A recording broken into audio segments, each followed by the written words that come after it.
Sudah jadi informasi yang umum kita dengar.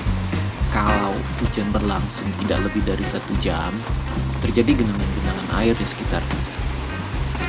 Memang sih, dalam waktu singkat setelah hujan reda, kadang genangan air tersebut juga berangsur hilang.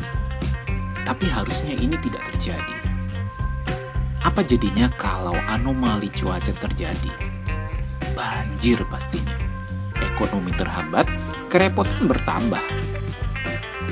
Setelah banjir terjadi, media akan ramai menyalahkan ini dan itu. Saluran air yang tidak memadai, sampah yang menyumbat, keadaan tanah yang jenuh, pembangunan pemukiman, dan sebagainya dan sebagainya. Tidak ada yang salah dengan alasan-alasan tadi. Tapi kadang ada yang terlupa untuk dibahas. Banjir bisa saja disebabkan dari lingkungan Anda. Banjir bisa saja disebabkan dari rumah Anda. Gimana maksudnya nih?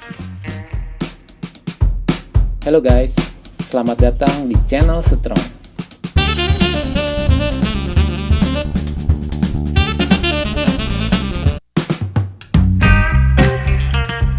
Apakah lingkungan tempat kamu tinggal mirip-mirip seperti ini? Atau mungkin yang seperti ini? Coba perhatikan, apa yang seragam dari lingkungan-lingkungan di video tadi? Tidak ada resapan air di halaman rumah. Halaman menjadi area yang kedap air dengan ditutup oleh keramik. Dan alih-alih tidak mau tampias masuk ke dalam rumah, semua area halaman diberi kanopi secara menyeluruh, sehingga air hujan yang jatuh ke atas kafling dibuang langsung ke saluran air. Belum lagi halaman belakang yang kerap dijadikan dapur dan kamar tambahan. Lalu, seluruh sisa halaman belakang tersebut ditutup oleh atap. Praktis, tidak ada lagi area untuk meresapkan air hujan. Bila kedua halaman rumah ini, yang di depan maupun yang di belakang, ditutup semua dengan kanopi atau atap, artinya semua air hujan yang turun di atas kafling akan dibuang langsung ke saluran air. Lalu apa yang salah dari situasi ini? Yang salah adalah semua air hujan yang turun ke atas kafling dibebankan ke saluran air.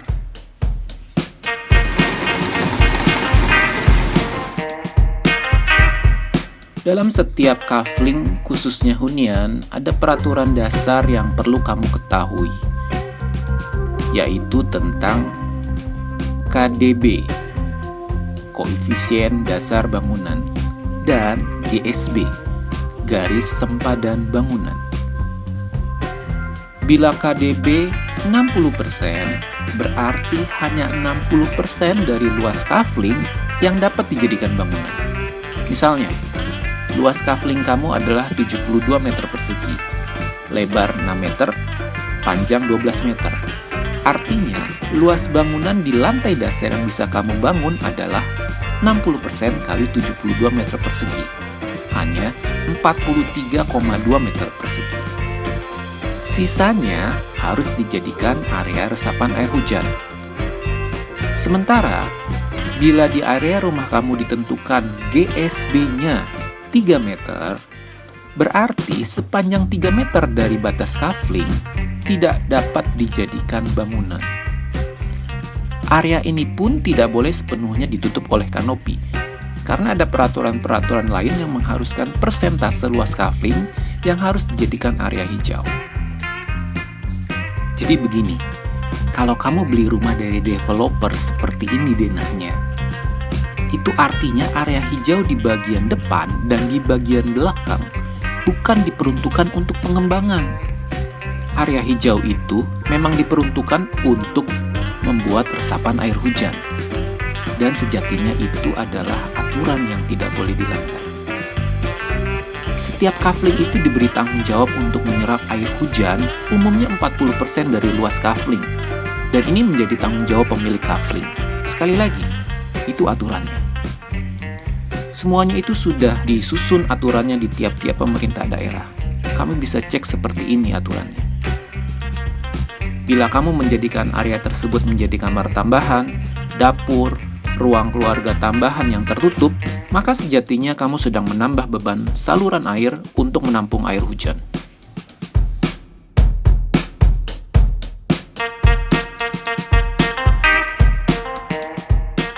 Rumah kamu itu sejatinya harus dapat menyerap air hujan setidaknya 40% dari luas kafling. Memang tiap-tiap daerah memiliki koefisien yang berbeda-beda. Kamu bisa cek peraturan tersebut di Pemda masing-masing. Lalu, bagaimana dengan rumah kamu? Apakah rumah kamu menyerap air hujan sebanyak 40% dari luas kafling? Bila ya, bagus. Atau, kafling kamu kedap air. Tidak 1% pun air hujan diserap oleh kafling rumah kamu. Bila demikian, sayang sekali. Berarti kamu menyumbang banjir bagi lingkungan kamu. Karena saluran air itu menerima lebih dari kapasitas yang dibebankan untuknya. Kalau hanya 1 kafling, mungkin akan tercover oleh saluran. Tapi kalau 100 kafling, kalau 1000 kafling, apa yang terjadi? Banjir.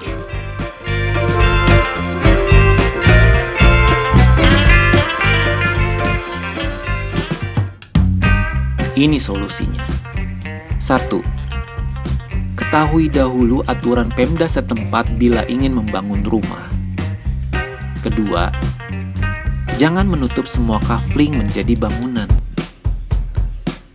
Ketiga, kalau rumah kamu terlanjur tidak memiliki resapan air, buatlah tampungan air hujan dalam bak-bak air buatan sebisa dan sebanyak mungkin. Karena air hujan bisa dimanfaatkan untuk kebutuhan-kebutuhan lain. Keempat, kalau 3 hal di atas tidak dapat kamu penuhi, jangan salahkan keadaan, jangan salahkan saluran bila terjadi banjir di lingkungan kamu atau di kota kamu. Mari kita buat damai media informasi. Mari kita respon dengan objektif apa yang dikatakan media informasi. Terima kasih sudah menonton video ini. Pendapat saya tidak selalu benar. Kalau kamu punya pendapat lain, kamu bisa tulis di kolom komen supaya orang lain juga bisa terinspirasi. Mudah-mudahan video ini bisa memberkati kamu. Share jika video ini bermanfaat, dan kamu bisa tonton video-video lainnya di channel ini untuk menjadi pribadi-pribadi yang lebih strong. Salam strong!